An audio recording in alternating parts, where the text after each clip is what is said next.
Hey guys, so this is a groundbreaking video. Information is fresh as of about 6 hours ago. The Trump Tower bomber with the Tesla truck, this guy is not connected to any terrorist organizations. He's not connected to that terrorist that was running people over, and he isn't crazy. This guy's actually a huge whistleblower and used that event to whistleblow his email, just disclosing all of this information about anti-gravity technology that he's involved with. He's involved with this particular new drone technology, and he's also at large. He is still alive. The person found in that truck, in that Tesla truck, is not even him. He just used that as a distraction to draw attention unto himself. So we're going to get into that right now.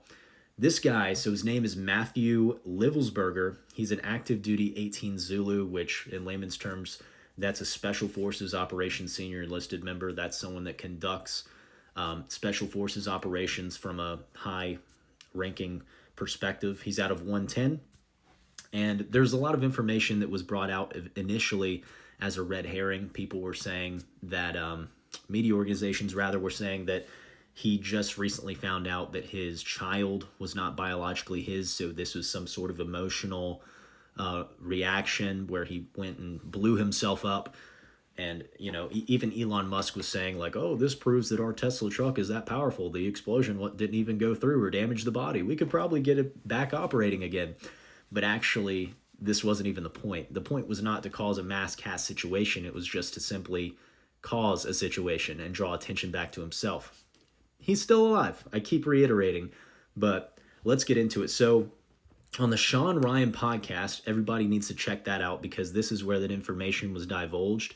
This guy, prior to blowing up the Tesla truck, actually sent emails to Sean Ryan and his guest regarding all of this whistleblown information. So again, check out this video. I'm going to add a photo of Sean Ryan's episode that you need to check out because that's where they were delineating the information live as well as giving updates to the FBI because they were given information from the guy that did this. So this is his, it's not even a manifesto. It's actually just whistleblown information, hot takes, and it's huge. So I'll go ahead and read this to you now.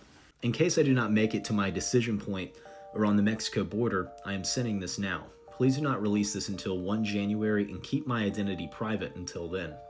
First off, I am not under duress or hostile influence or control. My first car was a 2006 black Ford Mustang V6 for verification. What we have been seeing with drones, quotations, is the operational use of gravitic propulsion systems powered aircraft by most recently China. So, guys, this is new terminology. This is not public information yet. He just mentioned gravitic propulsion systems. Now, obviously, we can delineate from that anti-gravity technology, okay? So he is mentioning this in his involvement, but most recently China. It goes on to say, in the East Coast, but throughout history, the United States. Only we in China have the capability. Our opt-in location for this activity in the box is below. And he provides a geolocation of where this technology is being propagated and studied. It is actually a picture right here of Area 51. So this is connecting more threads that this type of drone activity we're seeing in the United States, this type of what was otherwise described as UFO technology, is none other than our own technology as well as China's.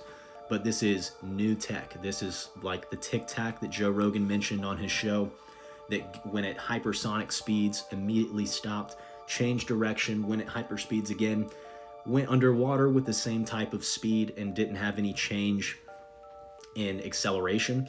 So this is that type of technology, guys.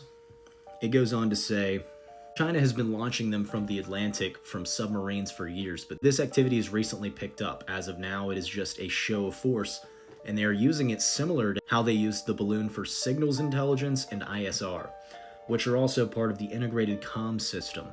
There are dozens of those balloons in the air at any given time. The so what is because of the speed and stealth of these unmanned aircraft. They are the most dangerous threat to national security that has ever existed. They basically have an unlimited payload capacity and can park it over the White House if they wanted. It's checkmate.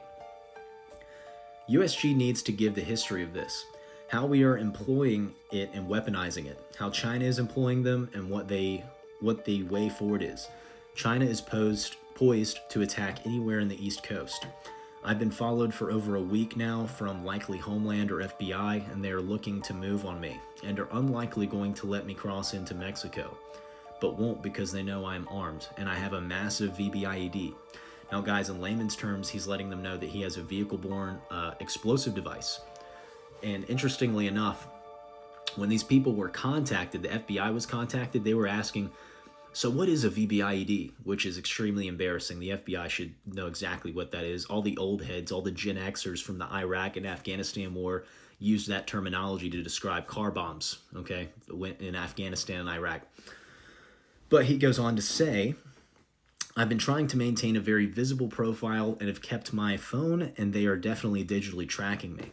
I have knowledge of this program and also war crimes that were covered up during airstrikes in Nimruz province, Afghanistan in 2019 by the admin DOD, DEA, and CIA. And this information was verified by my buddy who was actually there in 2019. I conducted targeting for these strikes for over 125 buildings. 65 were struck because of Civ SAS that killed hundreds of civilians in a single day. US FORA continued strikes after spotting civilians in initial ISR. It was supposed to take 6 minutes and scramble all aircraft in CENTCOM. The UN basically called these war crimes, but the administration made them disappear. I was part of that cover-up with US FORA and Agent Redacted. Now, this is Sean Ryan who's redacting these names. He actually has the full email with 2 of these individuals' names, but they're still active, so he's protecting their identity. However, it's obviously information that he has given to the FBI live as of recently. So I don't know if my abduction attempt is related to either. I worked for Jen Miller's IO staff on this, as well as the response to Bala Murghab, AOBS commander at the time. Redacted can validate this. You need to elevate this to the media so we avoid a world war, because this is a mutually assured destruction situation. For vetting, my LinkedIn is Matt Berg or Matthew Livelsberger, an active duty 18 Zulu out of 110. My profile is public.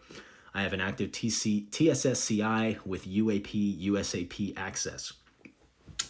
Now, I don't know what that abbreviation is for, neither did Sean Ryan, but obviously it has to do with that anti-gravity propulsion technology that's with those autonomous drone vehicles.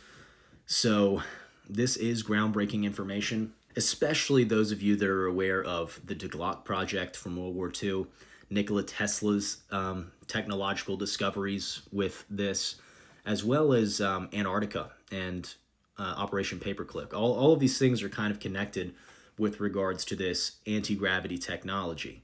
And it's connecting a lot of threads fantastically, because conspiracy is suddenly becoming reality, especially with these leaks. So I encourage you guys, go and check out the Sean Ryan podcast. It's not just a regular episode. He's actually delineating information live, because the guy that blew up his vehicle was actually there.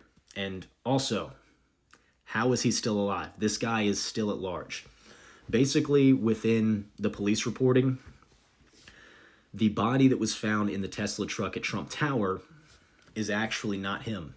And the person did not die in that truck. They died prior to being in the vehicle. The authorities have found a .50 caliber bullet inside of him that belongs to a Desert Eagle. He was killed. There's no gunpowder residue within the vehicle, so he was killed prior, and his body was put in there. And it was a Tesla truck, so it can autonomously drive up to the location where it would then explode. It's alleged that he still had to be within the proximity of the explosion itself when it went off. So again, check this out on Sean Ryan. This guy is still alive, obviously a very intelligent individual. So definitely worth checking out. I'll see y'all.